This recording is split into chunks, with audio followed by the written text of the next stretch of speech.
let's see. Over the weekend, did you guys hear this? 3 pages of Donald Trump's 1995 tax return were leaked, revealing that he declared a $916 million loss from his 3 Atlantic City casinos. That is right. One leaked tax document was all it took to ignite another political firestorm. When reports emerged that portions of Donald Trump's 1995 tax returns showed a reported loss of roughly $916 million tied to several business ventures, including Atlantic City casinos, the story dominated headlines. The figures immediately became a talking point for both Trump's critics and his supporters. Late-night television wasted no time. Stephen Colbert opened his monologue by calling it big news, before jokingly pretending to sympathize with Trump. As the audience reacted, Colbert turned the financial report into comedy, setting the stage for one of his most memorable monologues about Trump's business record. But that was only the beginning. Yes, only a genius can lose $1 billion running a casino.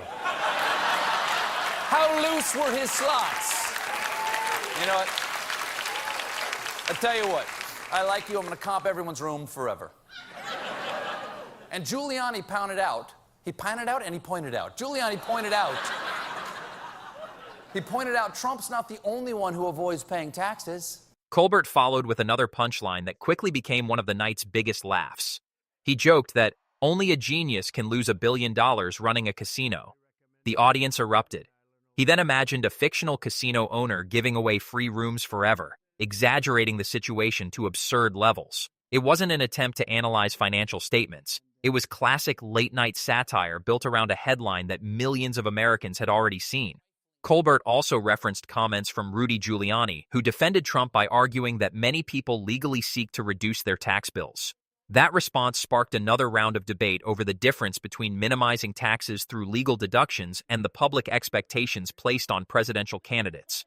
Just when viewers thought the monologue had reached its peak, Colbert changed subjects entirely.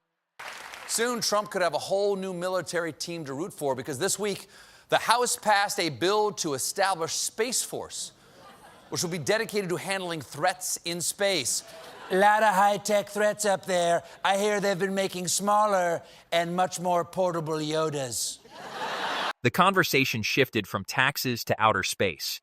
Congress was considering legislation related to creating what would become the Space Force, and Colbert imagined how Trump might describe future threats beyond Earth.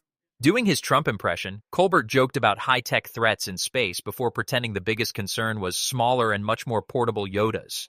The audience laughed because the joke blended science fiction with Trump's familiar speaking style, creating another memorable late-night moment.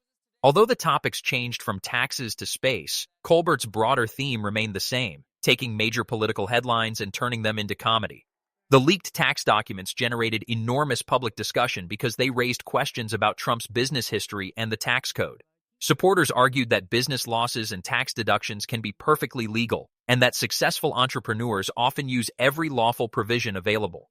Critics argued that voters deserved greater transparency about the financial background of someone seeking the presidency. That disagreement became one of the defining political debates of the election. Late-night hosts approached the issue differently. Rather than examining every accounting detail, they focused on the public narrative surrounding Trump's image as a highly successful businessman. The contrast between Trump's reputation and the reported financial losses provided an obvious setup for jokes. Comedy programs have always relied on this formula. Take a real headline, identify the irony, stretch it through exaggeration, deliver the punchline. Trump's public persona naturally lends itself to that style because he often speaks with confidence about business success, negotiations, and winning. When news stories appear to conflict with that image, comedians frequently build entire monologues around the contrast. The Space Force segment showed another side of political satire. Instead of criticizing policy itself, Colbert imagined how Trump might describe futuristic military challenges using his familiar rhetorical style. The humor came from exaggeration, not from predicting real events. That's why audiences often enjoy these segments regardless of whether they follow every political development. The comedy depends less on policy details and more on recognizable personalities and speaking styles. For Trump's supporters, many of these monologues reinforce the belief that late-night television unfairly targets conservative politicians. They argue that comedians selectively focus on embarrassing headlines while overlooking accomplishments or policy successes. Critics respond that satire has always challenged powerful leaders and that no president should be immune from jokes. That tension has become part of modern political culture. Every major speech, interview, or news report now has two lives.